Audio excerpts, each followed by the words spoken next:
Assalamualaikum warahmatullahi wabarakatuh. Kali ini pembahasan yaitu tentang mata pelajaran sejarah Indonesia untuk kelas 10. Sebelumnya pembelajaran ini menggunakan media dari internet dan kemudian ada buku paket ya. Buku paketnya ini dari revisi edisi 2016.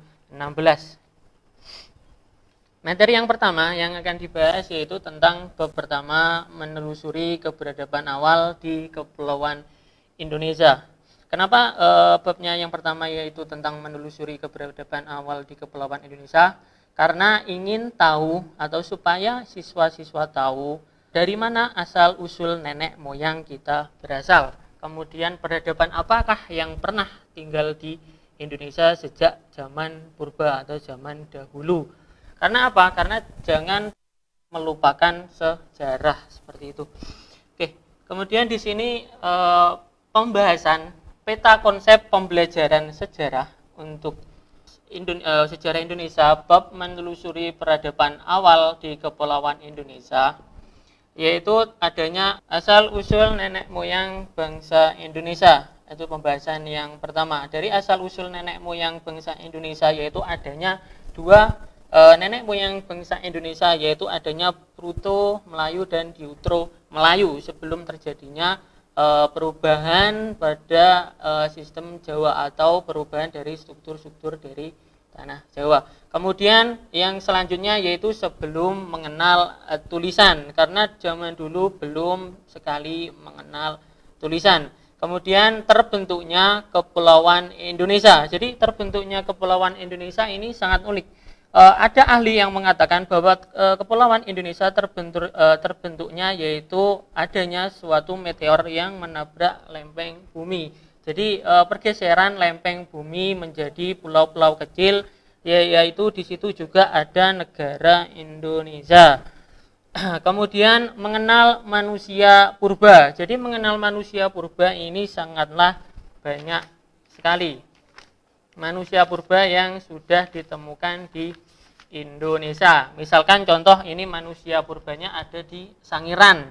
Kemudian manusia purbanya ada di Trinil Ngawi, Jawa Timur. Kemudian jenis-jenisnya yaitu ada jenis manusia purba yaitu jenis Meganthropus. Kemudian ada jenis Pithecanthropus. Kemudian juga ada jenis Homo. Ya ini 3 fosil atau 3 jenis manusia purba yang pernah tinggal di Indonesia. Paling banyak yaitu tentang jenis Homo, yaitu ada Homo wajagensis, kemudian juga Homo soloaliensis, yaitu ada di daerah Solo. Kemudian juga ada corak kehidupan masyarakat praaksara. Gimana sih corak kehidupan masyarakat praaksara? Yaitu tentang cocok tanam, kemudian meramu, berburu, kemudian bertahan hidup, kemudian mencari tempat tinggal, itu nanti ada pembahasannya. Kemudian juga ada pola hunian. Jadi pola huniannya manusia purba ini sangatlah diutamakan berkelompok. Jadi tidak bisa mandiri satu orang satu wilayah. Karena apa? Karena nanti dimakan binatang buas. Karena pada zaman purba binatangnya ini sangatlah besar, misalkan seperti dinosaurus. Kemudian ada T-Rex. Nah, jadi semuanya ini pemakan daging. Jadi harus berkelompok. Kemudian berburu dan meramu. Nah, dulu zaman purba dulu ini adalah untuk cara bertahan hidup. Kalau tidak berburu dan meramu maka akan spesiesnya akan punah. Karena apa? Tidak bisa makan. Berburu dan meramu ini sangatlah unik. Dia bisa menggunakan alat berburunya yaitu menggunakan seperti batu yang sudah dipipih menjadi ujungnya yang sangat lancip. Kemudian juga menggunakan tongkat ini untuk membunuh hewan mangsanya atau hewan buruannya.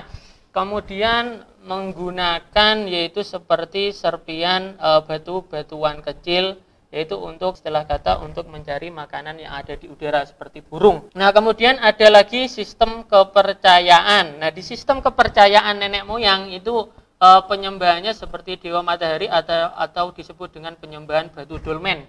Ya, itu batu dolmen dulu pernah ditemukan di New Zealand. Kemudian juga di Belgia juga pernah ada ditemukan batu untuk pemujaan dewa matahari. Kemudian ada lagi perkembangan teknologi pada masa yang sudah semakin maju. Oke, untuk pembahasannya yaitu tentang ada sebagai berikut ya. Kemudian yang bab 1 yaitu pembahasan menelusuri peradaban awal di Kepulauan Indonesia. Oke, penjabaran tentang materi yang akan dibahas yaitu Indonesia terletak di persimpangan 3 lempeng benua. Ketiganya bertemu di sini, menciptakan tekanan sangat besar pada lapisan kulit bumi. Akibatnya lapisan kulit bumi di wilayah ini terdesak ke atas, membentuk paparan yang sangatlah luas, juga bisa membentuk dataran tinggi atau bisa disebut dengan gunung.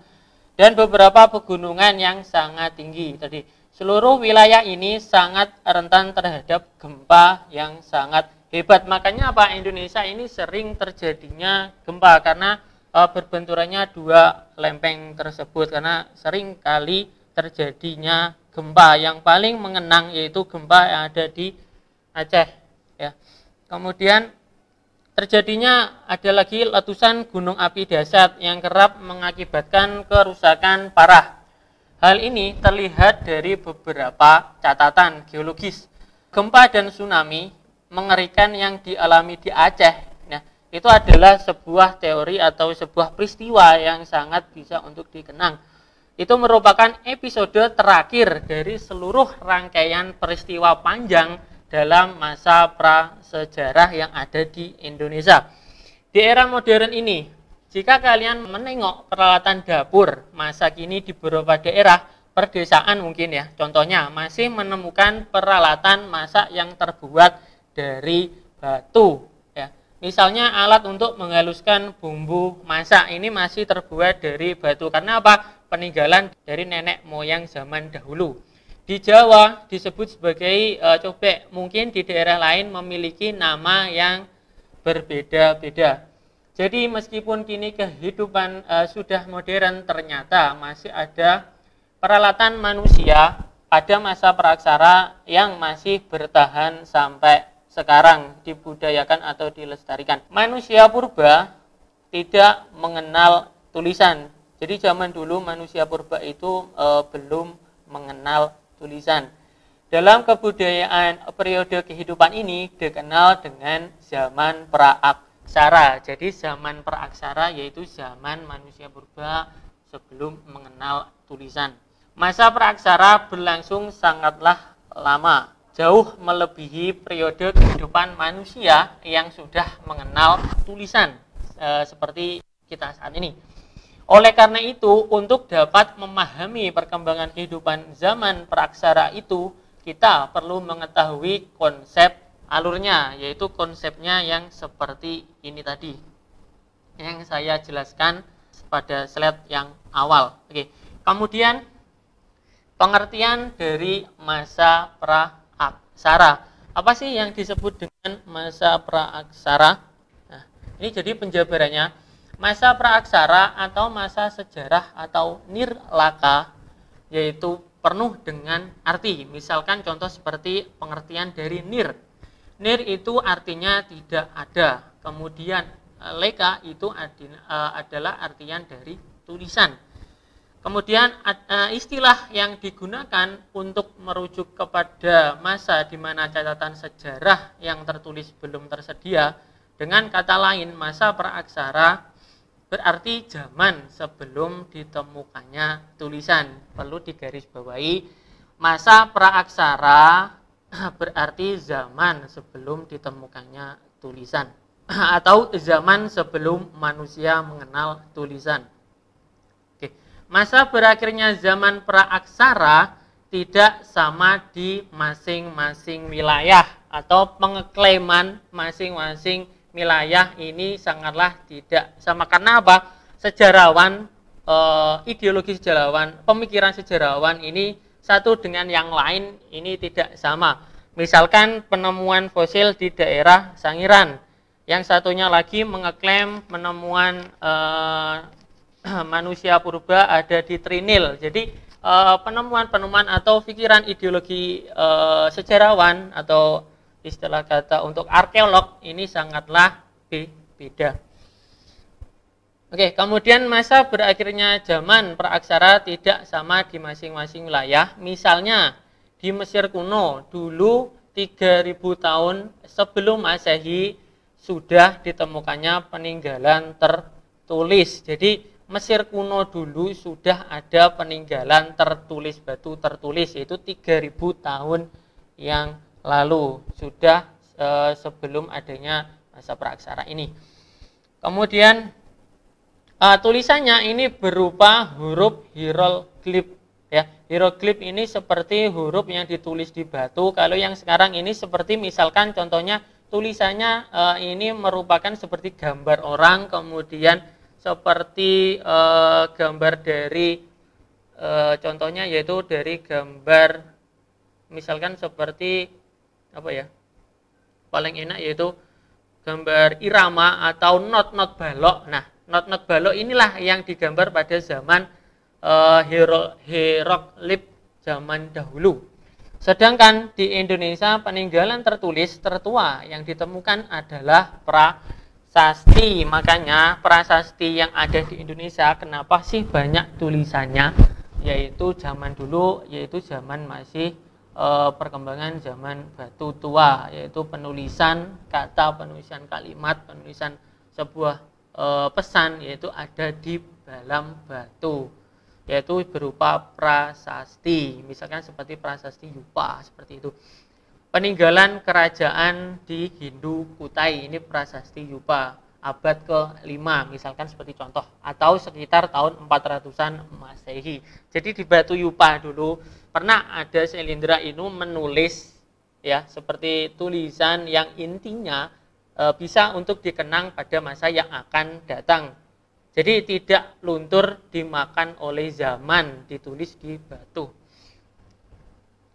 Kemudian dengan tidak adanya peninggalan tertulis, maka sumber untuk mengungkap keberadaannya berupa peninggalan-peninggalan antara lain.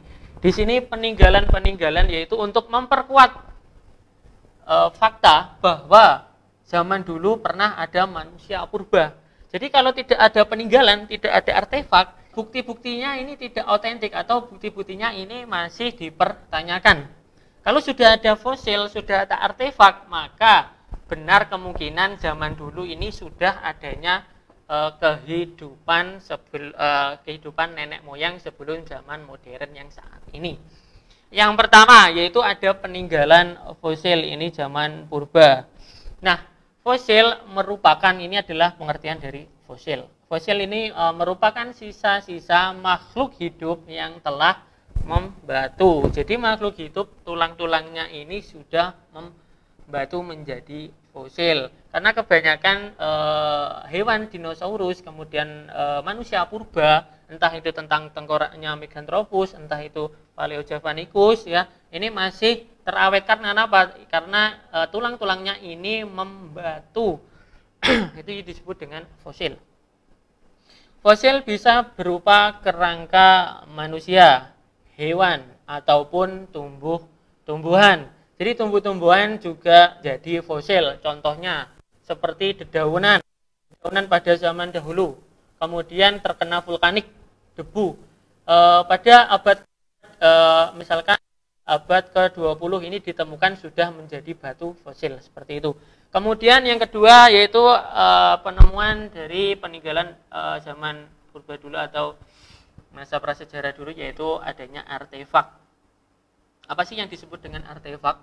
Nah, di sini adalah pengertian dari artefak. Artefak yaitu merupakan benda perlengkapan hidup manusia purba yang masih tersisa. Seperti misalkan contohnya yaitu yang paling pertama yaitu adanya dolmen. Nah, dolmen ini apa sih pengertiannya? Yaitu dolmen adalah meja batu berkakikan menhir, tempat sesajen dan pemujaan kepada nenek moyang yang berfungsi sebagai penutup sarkofagus keranda dolmen, ditemukan di daerah Bukit Jawa Timur. Di daerah tersebut biasanya dinamai dengan Pandusa. Kemudian tentang Kejoken Mondingger. Kemudian juga ada Kapak perunggu. Kemudian juga ada kapak batu peninggalan zaman purba praaksara. Kemudian ada juga kapak genggam, ini untuk mencari bahan makanan, meramu dan bertahan hidup. Kemudian juga ditemukannya ini ada kapak Sumatera. Jadi kapak Sumatera ini berbeda dengan kapak yang ditemukannya di Jawa, yaitu di bagian istilahnya di Ngawi atau di Sangiran. Ini kapak Jawanya di Sangiran, ini sangatlah berbeda dengan kapak yang ada di Sumatera. Oke, untuk yang selanjutnya yaitu tentang contoh artefak peninggalan pada masa praaksara. Jadi artefak peninggalan pada masa praaksara ini paling banyak terbuat dari batu. Jadi zaman praaksara dulu masih zaman batu tua. Kapak genggam ini pada tahun 1935 ada seorang peneliti bangsa barat, yaitu yang bernamakan Ralph von Knox-Waltz, agak namanya, hasil menemukan sejumlah alat di Punung Pacitan. Jadi alatnya ini di Punung Kabupaten Pacitan. Di Punung ini adalah sebuah perbukitan di daerah Pacitan. Di sana si Ralph von Knox-Waltz ini melakukan penelitian dengan kemudian dia mengungkapkan telah menemukan kapak genggam. Kemudian alat ditemukan di sana oleh Ralph von Knox-Waltz di kasar seperti batu pada umumnya. Pacitan tersebut disebut penata. Alat penata ini misalkan atau peramuan bumbu apa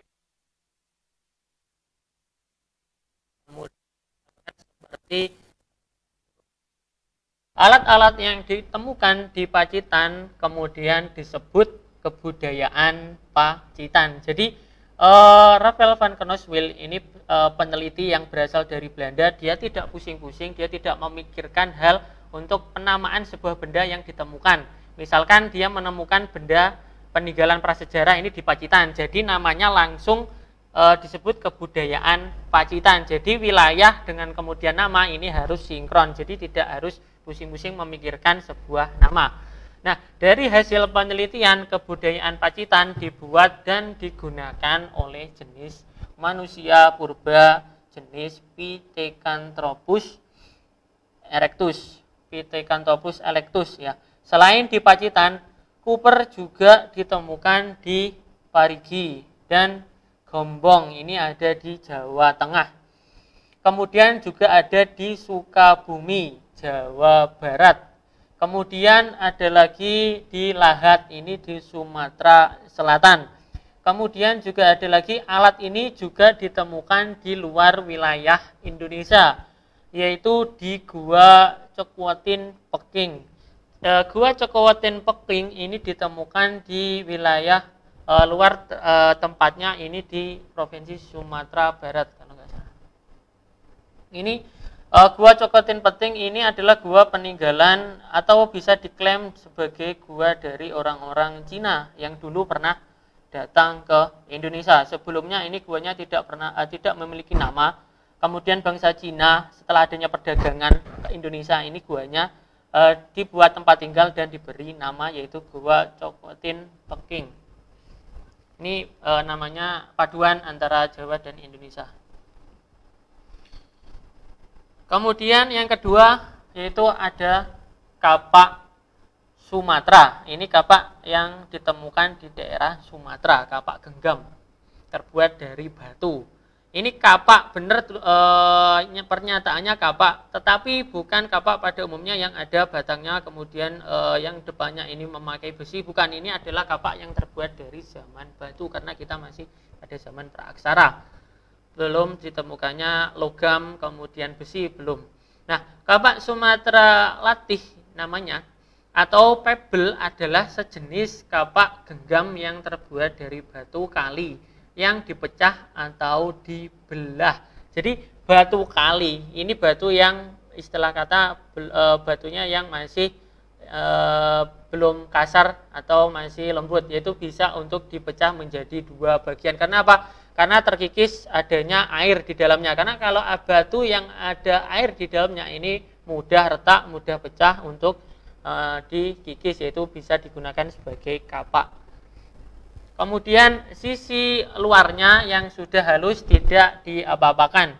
Sedangkan sisi dalamnya atau tempat belah dikerjakan lebih lanjut sesuai dengan keperluannya. Misalkan kapak kayu disesuaikan, depannya ini seperti ada bergerigi. Kemudian kapak yang dibuat untuk memecah daging, memecah tengkorak, yaitu yang ujungnya dikasih istilah kata runcing biar daging kemudian tulang itu bisa hancur.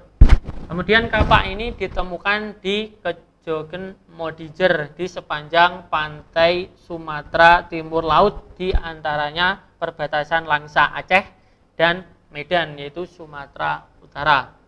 Kemudian yang ketiga yaitu ada penemuan kapak perunggu. Jadi kapak perunggu ini merupakan salah satu peralatan manusia pada zaman prasejarah yang terbuat dari logam. Oke, kita tadi sudah membahas tentang penemuan prasejarah yang terbuat dari batu. Nah, sedangkan kapak perunggu ini adalah masa prasejarah yang sudah menduduki atau sudah tingkatannya di atas zaman prasejarah yang mengenal batu, yaitu sudah ditemukannya logam, yaitu zaman praaksara yang sudah ada di atas tingkat. Kemudian kapak ini ditemukan pada masa Perundagian dan bercocok tanam ketika manusia semakin pandai, apalagi setelah berhasil mencampur timah dan juga tembaga untuk menghasilkan sebuah logam. Jadi manusia purba pada masa penemuan kapak perunggu ini sudah semakin maju karena dia sudah menemukan adanya logam, sebelumnya cuma batu saja.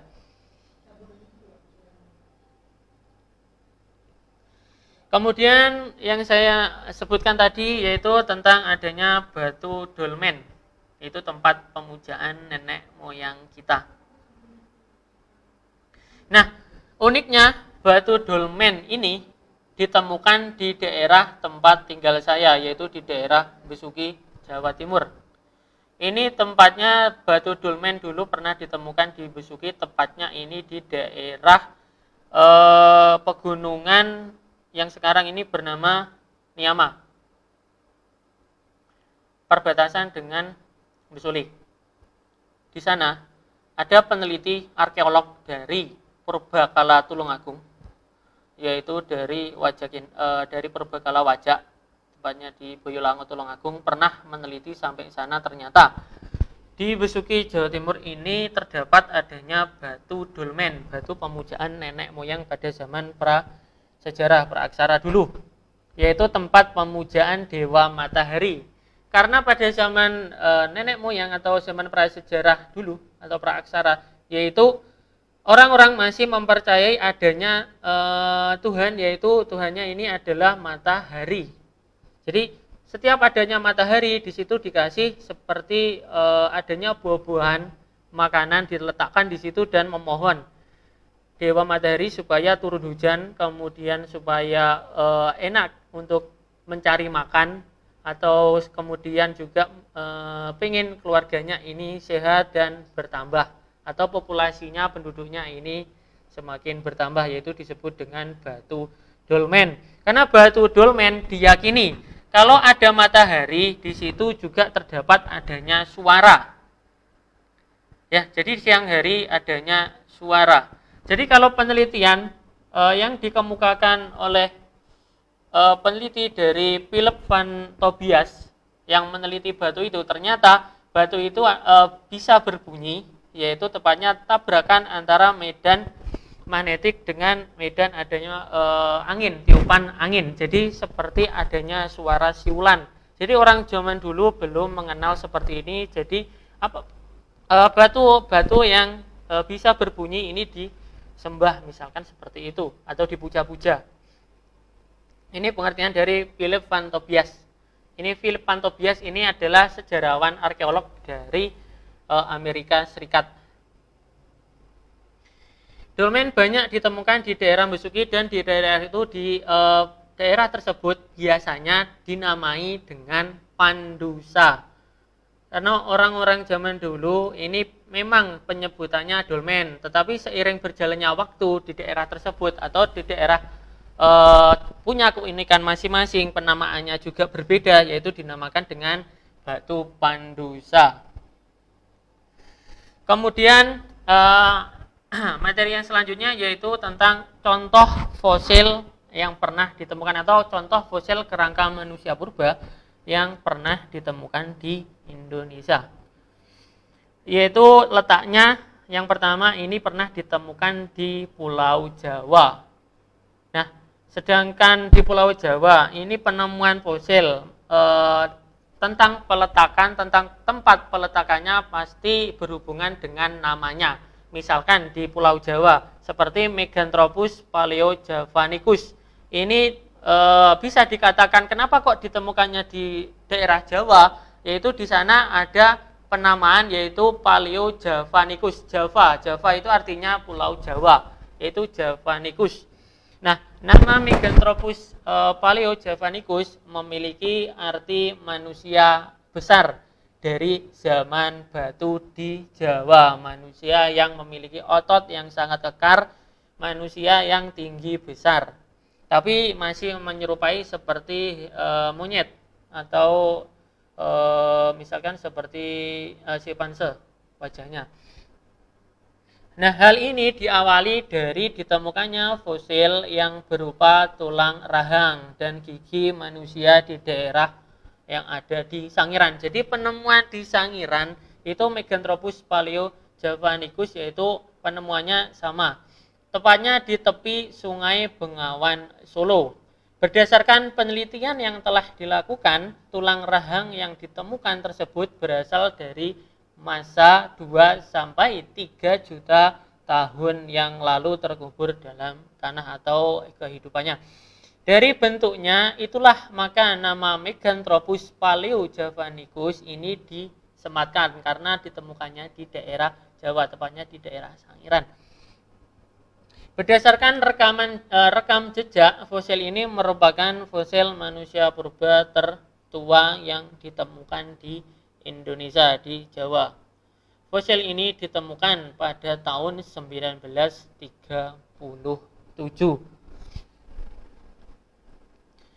Kemudian selanjutnya yaitu contoh fosil hewan purba. Jadi manusia purba sebelumnya yang ditemukan ini bukan cuma dari Meganthropus paleojavanicus saja, yaitu juga adanya Homo wajakensis, kemudian juga Meganthropus, kemudian ada Pithecanthropus erectus. Ini cuma pembahasan yang sangat mudah saja. Kemudian di sini saya tambahkan penemuan Meganthropus ini, jenis manusia purba ini terutama berdasarkan dari penelitian Van Knoxville yang ada di Sangiran pada tahun 1936 dan 1941 yang menemukan fosil rahang manusia berukuran sangat besar.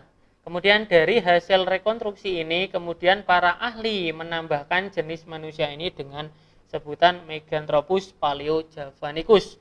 Kemudian artinya yaitu manusia raksasa dari Jawa. Kemudian jenis manusia purba ini memiliki ciri rahang yang sangat kuat karena apa? Dia suka pemakan daging, yaitu karnivora. Kemudian diperkirakan makanan jenis manusia ini adalah juga bisa tumbuh-tumbuhan, dan masa hidupnya diperkirakan pada zaman Pleistosen awal. Jadi zaman Pleistosen dari pembentukan lempeng bumi, yaitu Pleistosen awal yang paling bawah, kerak bumi yang paling bawah. Kemudian ditemukannya juga ada jenis Pithecanthropus. Nah, jenis manusia ini didasarkan pada penelitian Engine du Bois pada tahun 1890 di dekat Trinil, sebuah desa di pinggiran Bengawan, Solo. di wilayah Ngawi. Oke, setelah direkonstruksi terbentuk kerangka manusia purba, tetapi masih terlihat tanda-tanda seperti kera. Karena apa? Engine Du Bois kemudian peneliti-peneliti pada zaman dahulu ini mengklaim manusia yang sempurna dulu berawal dari manusia purba ini adalah sebuah penelitian yang dilakukan oleh Engine Du Bois, yaitu penelitian atau kesimpulan dari dia sendiri. Kemudian oleh karena itu jenis ini dinamakan Pithecanthropus erectus, artinya manusia kera yang berjalan tegak. Jenis ini juga ditemukan di Mojokerto, sehingga penamaannya harus sama dengan wilayah seperti yang Jawa tadi, Paleojavanicus. Kalau yang di Mojokerto ini namanya yaitu Pithecanthropus mojokertensis. Jadi Mojokertensis ini adalah wilayah penemuan dari manusia purba. Kemudian jenis manusia purba yang juga terkenal sebagai rumpun dari Homo erectus ini paling banyak ditemukan di Indonesia. Diperkirakan jenis manusia purba ini hidup dan berkembang sekitar zaman Pleistosen yang ada di tengah. Kemudian satu lagi yaitu adanya jenis Homo. Nah, jenis Homo ini terbagi menjadi dua, yaitu jenis Homo erectus dan Homo sapien yang pernah ditemukan di daerah di Indonesia. Itu manusia purba yang ditemukan di Indonesia. Jadi jenis fosil Homo ini pertama diteliti oleh von Richthofen di daerah Wajak, tepatnya ini di daerah Tulungagung, Wajak. Dan sekarang Wajak ini sudah membangun atau sudah lama ya sebenarnya ini membangun sebuah tempat museum peninggalan-peninggalan arkeolog pada masa purba. Teman-teman juga bisa untuk berkunjung ke sana untuk sebuah penelitian atau keingintahuan tentang sejarah seperti zaman purba dulu seperti apa, bisa berkunjung ke Wajak, yaitu di tempatnya di Boyolangu. Penelitian dilanjutkan oleh Engine Du Bois bersama kawan-kawan dan menyimpulkan sebagai jenis Homo. Nah, ciri-ciri jenis manusia Homo ini bermuka lebar, kemudian hidung dan mulutnya menonjol, dan dahi juga masih menonjol. Kemudian sekalipun tidak semenonjol jenis Pithecanthropus. Nah, kemudian hidup dan berkembang jenis manusia ini sekitar tahun 40.000 tahun yang lalu sampai 25.000 tahun yang lalu. Tempat-tempat penyebaran dari nenek moyang Pithecanthropus, kemudian ada jenis-jenis Homo ini, manusia Homo, ini paling banyak ini di Kepulauan Indonesia, tetapi juga ada di Filipina dan Cina Selatan. Karena apa, wilayah-wilayah di Asia ini orang-orangnya hampir mirip perawakannya. Nah, kemudian setelah jenis-jenis manusia purba yang mungkin materi jenis-jenis manusia purba kita bisa lanjutkan ke pertemuan selanjutnya, yaitu sekarang kita langsung mempelajari tentang jenis atau fosil hewan purba. Nah, ini sekedar pengenalan materi yang akan kita bahas selanjutnya.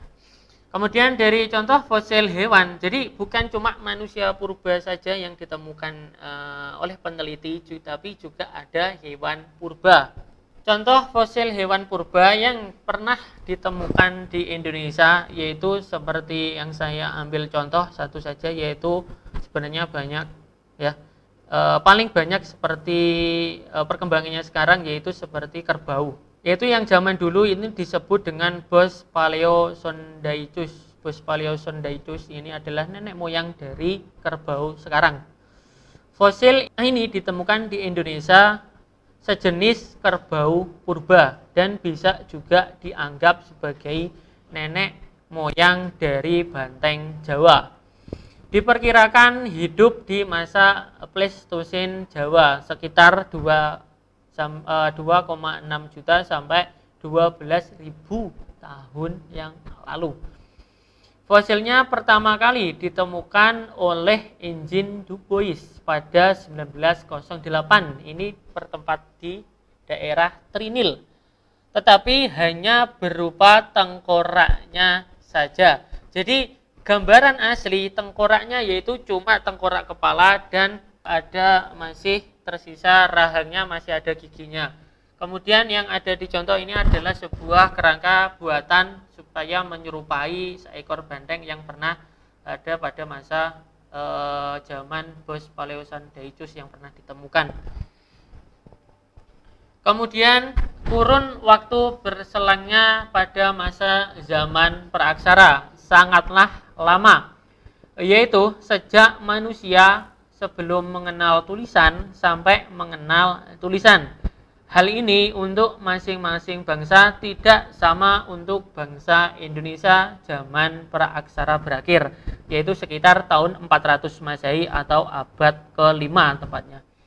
Oke, kemudian selanjutnya pembabakan atau periodisasi masa praaksara ini beberapa unsur ya, yaitu meliputi yang pertama berdasarkan ilmu geologi, kemudian ilmu tentang geografinya, kemudian tentang ilmu biografinya, kemudian adanya juga tentang ilmu dari ilmu arkeologi. Di sini ada pembahasan tentang ilmu geologi, yaitu yang pertama zaman Arkeozoikum, tepatnya kurang lebih 2.500 juta tahun yang lalu, yaitu pada zaman sebelum adanya kehidupan.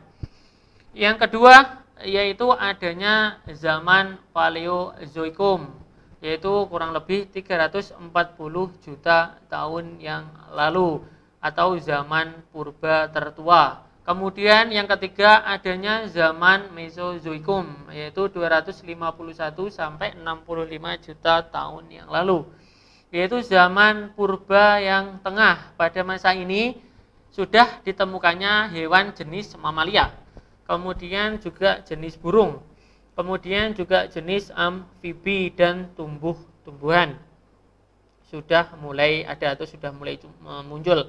Kemudian yaitu yang terakhir yaitu zaman Neozoikum, yaitu 60 juta tahun yang lalu, yaitu zaman purba baru. Zaman ini dapat dibagi menjadi dua tahap, yaitu tersier dan kuarter.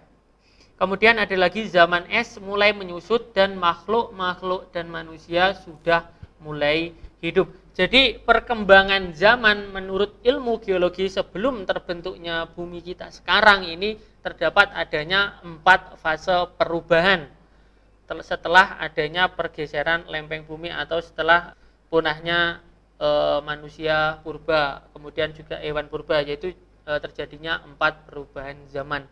Yang pertama tadi ada Arkeozoikum, kemudian juga ada Paleozoikum, kemudian juga ada Mesozoikum, kemudian juga ada Neozoikum. Kemudian selanjutnya yaitu yang B, berdasarkan teknologi yang dihasilkan. Jadi pada zaman praaksara dulu, teknologi yang dihasilkan yaitu berupa batu dari peninggalan nenek moyang kita. Sedikit wawasan. Jadi nenek moyang kita ini sebenarnya sudah canggih terlebih dahulu sebelum kita saat ini yang menemukan teknologi seperti gadget ya. Karena apa? Bayangkan pada zaman batu nenek moyang kita dulu, batu ini bisa disebut bisa untuk alat komunikasi atau alat transportasi, bisa untuk dinaiki dan bisa untuk dikendarai. Bayangkan itu adalah batu, tapi ini adalah nyata. Pernah suatu peneliti yang ada di Bandung, yaitu tentang profesor, kalau nggak salah namanya itu Profesor Dr. Yohanes Paul. Ini peneliti dari Bandung yang meneliti bahwa batu pada zaman dahulu ini sudah mempunyai medan magnetik, yaitu kemudian medan magnetik ini atau gelombang radiasi ini yang sekarang bisa digunakan sebagai alat informatika atau alat informatika, teknologi informasi yang sekarang ini. Bayangkan zaman dahulu sudah ditemukannya, sekarang ini disempurnakan. Jadi zaman dahulu ini sebenarnya bukan zaman yang ketinggalan atau malah zaman yang sudah tahu terlebih dahulu. Di sini pembahasannya yaitu zaman batu tua atau disebut dengan Paleolitikum. Disebut demikian sebab alat-alat batu buatan manusia masih dikerjakan secara kasar, tidak diasah atau dipolos. Jadi batunya ini masih bergerigi, masih kasar, belum diasah. Jadi masih tajam. Jadi membelah daging masih sangat dimungkinkan. Seperti itu. Terdapat dua kebudayaan yang merupakan patokan pada zaman batu tua. Yaitu yang pertama ada kebudayaan yang ditemukan di daerah Pacitan yang bernama Pithecanthropus yang ada di Pacitan. Kemudian yang kedua yaitu kebudayaan ada di Ngandong. Ngandong Blora tepatnya, yaitu di sana ditemukannya Homo wajakensis dan Homo soloensis. Jadi Homo wajakensis dan soloensis ini penemuannya di Ngandong Blora. Kemudian setelah adanya zaman batu tua, yang kedua yaitu adanya zaman batu madya. Setelah zaman batu tua berakhir, kemudian muncullah zaman batu madya, yaitu zaman atau disebut dengan Mesolitikum. Secara bahasa dapat diartikan sebagai batu tengah. Kenapa kok disebut dengan batu tengah? Karena tahapan perkembangan pada masyarakat masa prasejarah antara batu tua dan batu muda tidak jauh berbeda dengan periode sebelumnya. Kehidupan berburu atau mengumpulkan makanan masih diutamakan. Karena untuk bertahan hidup. Kalau tidak berburu dan meramu, maka populasinya, kelompoknya akan segera punah, akan segera mati secara perlahan. Kemudian tempat tinggal yang mereka pilih umumnya berlokasi di tepi pantai yang disebut dengan Kejogen Modijer. Jadi Kejogen Modijer ini adalah penamaan dari sebuah tempat tinggal yang berlokasi di tepi pantai. Karena apa? Karena zaman dahulu, kenapa kok suka bertempat tinggal di tepi pantai? Karena mudah untuk mencari makanan, misalkan mencari daging atau istilahnya mencari ikan, bisa untuk bertahan hidup. Karena kemudian juga populasinya sangatlah istilah kata jauh dari peperangan oleh sekelompok yang bukan dari kelompoknya. Seperti itu. Karena zaman purba dulu atau zaman batu madya ini sangatlah tergantung pada kelompoknya, tidak bisa bertahan hidup secara mandiri. Karena kalau bertahan hidup secara mandiri, maka nanti akan mati, tidak bisa untuk bertahan hidup karena mengandalkan teman bantuan untuk mencari bahan makanan.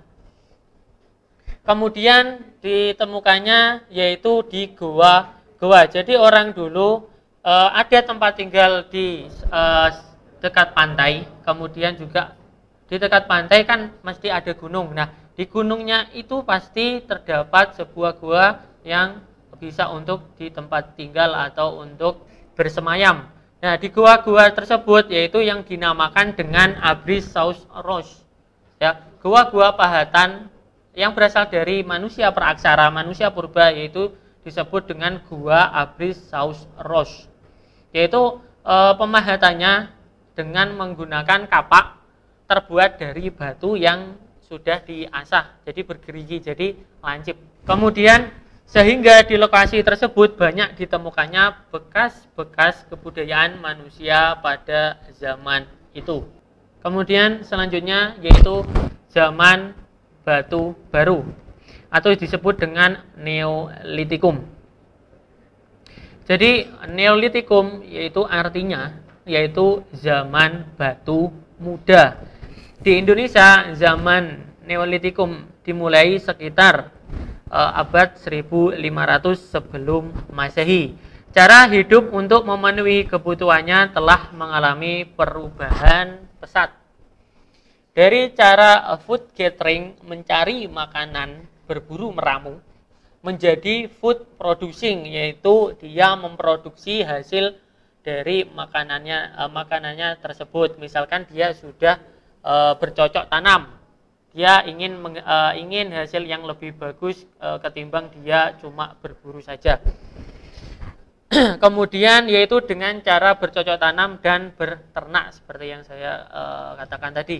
Nah, pada masa itu manusia sudah mulai menetap di rumah panggung, ya, yaitu gubuk kecil yang dinamakan dengan rumah panggung. Yang sekarang ini rumah panggung paling banyak ditemukan di daerah persawahan atau istilahnya gubuk.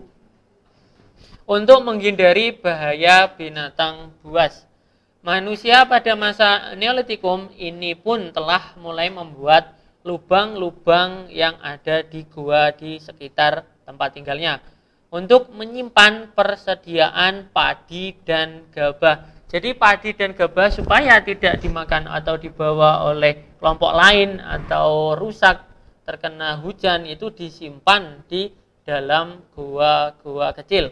Kemudian yang keempat ini adanya zaman batu besar atau megalitikum, yaitu berasal dari kata mega yang berarti besar. Mega, kalau sudah berkata dengan mega berarti ini urutannya atau istilahnya sudah sangat besar, mega. Dan litos yang berarti batu. Jadi megalitikum, mega ini besar, litikum ini berasal dari kata litos yaitu batu. Jadi megalitikum yaitu batu besar. Zaman megalitikum biasa disebut dengan zaman batu besar karena pada zaman ini manusia sudah dapat membuat dan meningkatkan kebudayaan yang terbuat dan zaman dari batu-batu besar atau zaman perunggu. Kebudayaan ini berkembang dari zaman Neolitikum sampai dengan zaman perunggu. Pada zaman ini manusia sudah mengenal kepercayaan. Walaupun kepercayaan mereka masih dalam tingkat awal, yaitu kepercayaan terhadap roh nenek moyang yang bisa disebut atau bisa dipuja di batu-batu yang saya sebutkan tadi, yaitu seperti contoh batu dolmen. Ini roh-roh dari nenek moyang dewa pemuja matahari tadi. Kepercayaan ini muncul karena pengetahuan manusia sudah mulai meningkat. Jadi yang sebelumnya tadi memuja dewa matahari, sekarang memuja roh dari nenek moyang. Ini adalah zaman masa praaksara, zaman batu besar megalitikum. Nah, kemudian setelah adanya zaman batu besar, zaman megalitikum, terdapat juga adanya zaman logam, yaitu yang terbagi menjadi 3 zaman. Zaman logam yang pertama yaitu zaman perunggu. Kemudian adanya juga zaman tembaga. Kemudian juga ada zaman besi. Nah, di bab ini itu ada pengertian ciri dan kebudayaan. Nah, dari pengertian dari kita nanti pembahasan yaitu tentang zaman perunggu. Pengertian zaman perunggu itu apa sih? Kemudian ciri-cirinya bagaimana sih? Kemudian kebudayaan yang ada pada zaman perunggu ini apa saja, kita pembahasannya slide berikutnya. Kemudian sama seperti zaman perunggu yaitu zaman tembaga. Di situ juga ada pengertian apa sih yang disebut zaman tembaga. Kemudian pembahasannya ciri-ciri yang melatar belakangi adanya zaman tembaga ini apa. Kemudian juga kebudayaan dari zaman tembaga itu sendiri itu apa, kebudayaan yang pernah ditinggalkan pada zaman tembaga. Yang ketiga yaitu adanya zaman besi, sama, yaitu pengertian zaman besi itu apa, kemudian ciri-cirinya, kemudian adanya kebudayaannya pada zaman besi. Kemudian di sini pembahasan yaitu yang pertama tentang pembahasan zaman perunggu. Zaman perunggu atau bahasa Inggrisnya yaitu Bronze Age adalah periode perkembangan sebuah peradaban yang ditandai dengan penggunaan teknik melebur tembaga dari hasil bumi dan membuat perunggu. Secara urut, zaman ini berada di antara zaman batu dan zaman besi. Zaman perunggu adalah bagian dari sistem 3 zaman, ya. Bagian 3 sistem zaman, yaitu adanya sistem perunggu. Kemudian masyarakat pada masa prasejarah dan terjadi setelah zaman Neolitikum di beberapa wilayah di berbagai dunia. Di Di sebagian besar tepatnya ini penemuannya zaman perunggu ada di Afrika, yaitu tepatnya di Sub-Sahara. Wilayahnya ini bernamakan Sub-Sahara, itu wilayah di Afrika. Itu sudah ada penemuan zaman perunggu. Kemudian juga zaman Neolitikum langsung diikuti oleh zaman besi. Nah, ciri-ciri yang menandai adanya perkembangan dari zaman perunggu atau penguat adanya zaman perunggu, yaitu yang pertama ciri-cirinya, yaitu sudah terbentuknya perkampungan yang sangat teratur, serta dipimpin kepala suku ataupun ketua adat. Ketua adat kepala suku yang sekarang masih diterapkan di daerah Indonesia, yaitu di pedalaman-pedalaman, misalkan seperti di Papua. Kemudian tinggal dalam rumah yang telah bertiang yang sangat besar, pada bagian bawahnya dijadikan sebuah tempat untuk ternak ayam. Digunakan juga untuk bertani, bercocok tanam. Kemudian yang ketiga yaitu sistem irigasi ataupun pengairan tak selalu bergantung pada hujan, karena dia sudah bisa membangun sebuah waduk untuk penampungan air. Jadi tidak harus menunggu hujan, dia ingin bercocok tanam. Kemudian selanjutnya yaitu adanya kebudayaan pada zaman perunggu. Nah, kebudayaan pada zaman perunggu ini pernah ditemukan yaitu lempeng perak ya, atau lempeng perunggu, lempeng perunggu yang bernama Nekara. Lempeng perunggu Nekara ini berbentuk yang sekarang ini seperti wadah makanan, tapi di samping atau di bagian apa ya istilah kata depannya atau lapisan paling depan, lapisan luarnya ini berupa relief.